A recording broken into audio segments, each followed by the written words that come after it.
91% Indians regret not saving enough for their financial freedom. सोच के देखो एक ऐसी लाइफ जिसमें कोई टेंशन ना हो, जॉब की टेंशन ना हो, पैसा हो और आप वो कर पाए जो आप करना चाहते हैं।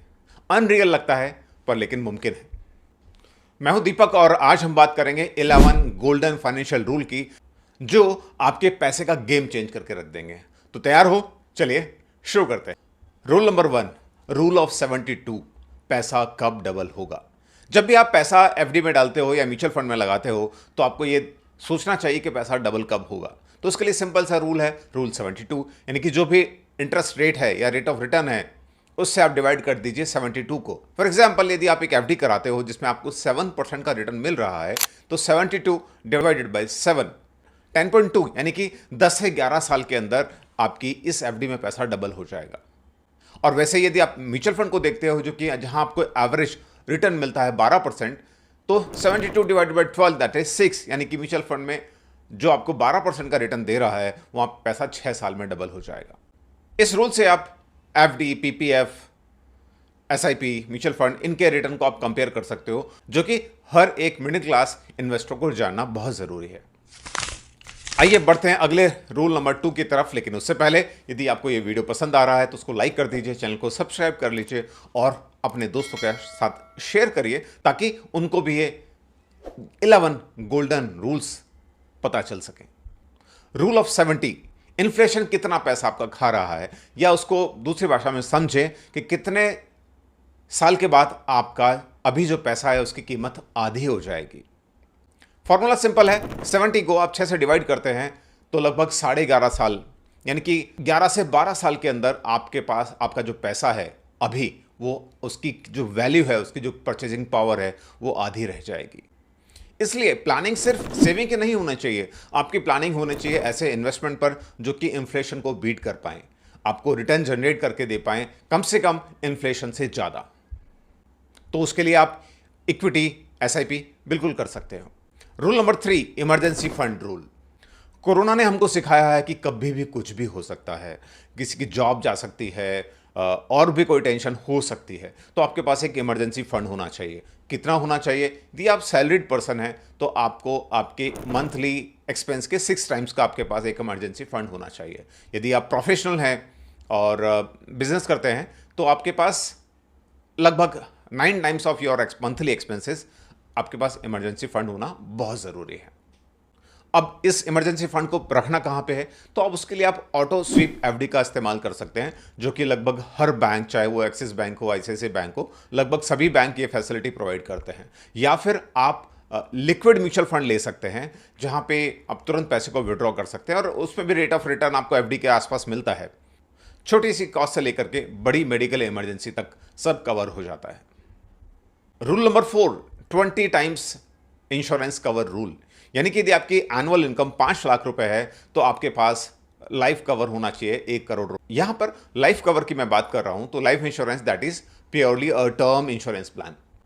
हालांकि इंश्योरेंस कंपनीज आपको ऐसे बहुत से प्लान सेल करने की कोशिश करेंगे कि आप 90 साल तक आप अपना कवर ले लीजिए, 100 साल तक कवर ले लीजिए, उसका कोई मीनिंग नहीं है। आप 60, 65, मैक्सिमम 70 साल या मैक्सिमम 75 साल तक का ही आप अपना कवर लीजिएगा, क्योंकि आप पैसा भी ज़्यादा देंगे प्रीमियम के ऊपर और वैसे भी जब तक आप 70-75 के होंगे तो आपके जो डिपेंडेंट है यानी कि आपके किड्स हैं वो जब तक सेल्फ सफिशिएंट हो जाएंगे तो कोई ज़रूरत नहीं है बहुत ज़्यादा आपको प्रीमियम देने की। और दूसरा, don't fall in trap of fancy plans, simple pure term insurance आपको लेना है, दैट्स इट। फैमिली सिक्योर रहेगी, आपको मेंटल पीस मिलेगा, so don't ignore that. Rule number 5, 25x retirement corpus rule.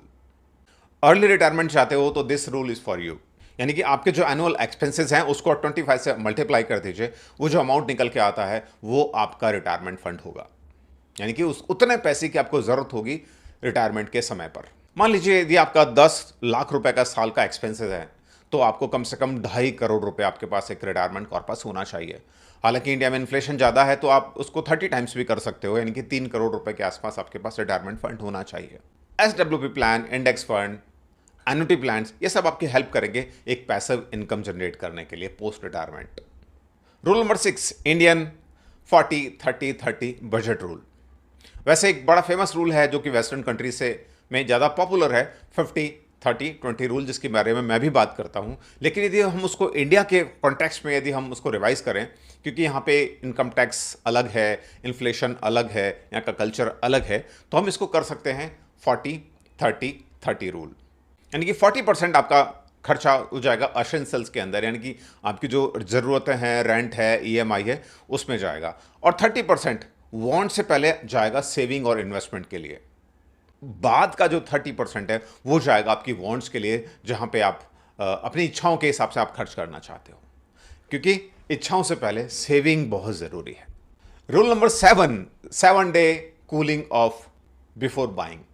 हमको ना शॉपिंग करने का बड़ा शौक है, और आजकल तो टेक्नोलॉजी, अमेजन ने इतना आसान कर दिया, कुछ भी चाहिए आप तुरंत मोबाइल पे या लैपटॉप पे उसको बाय कर लो और वो चीज़ घर पे आ जाती है। तो आपको क्या करना है, जब भी आप कार्ड में ऐड करते हो किसी आइटम को, तो 7 दिन तक उसको आपको पेमेंट नहीं करना है। 80% ऑफ केसेस में आप पाएंगे कि आप जो खरीदने वाले थे, आपको उनकी ज़रूरत ही नहीं थी। इस तरह से आपका वॉलेट भी खुश रहेगा और आप भी खुश रहेंगे। Rule number 8, 100 minus H, that is equity percent rule. यानी कि आपको इक्विटी में कितना पैसा आपको डालना है, क्योंकि इक्विटी में रिस्क एसोसिएट होता है, तो कितना रिस्क आप उठा सकते हैं। उदाहरण के लिए हम लेते हैं कि आपकी एज है 30 ईयर्स, 30 साल के यदि आप हैं, तो 100 माइनस 30 यानी कि 70% आप इक्विटी के अंदर एक्सपोजर ले सकते हैं। आपके टोटल इन्वेस्टमेंट का आप 70% इक्विटी रिलेटेड इंस्ट्रूमेंट्स यानी कि शेयर्स है, म्यूचुअल फंड्स है, उसमें डाल सकते हैं, और 30% आपको डालना है सेफ इंस्ट्रूमेंट जैसे कि एफडी है या बॉन्ड है। और जैसे जैसे आपकी एज बढ़ती है तो आप इक्विटी एक्सपोजर को कम कर सकते हैं, डेट यानी कि एफडी और सेफ इंस्ट्रूमेंट में एक्सपोजर आप बढ़ा सकते हैं। सेफ भी है और ग्रोथ भी है। Rule number 9, 24-10 car buying rule.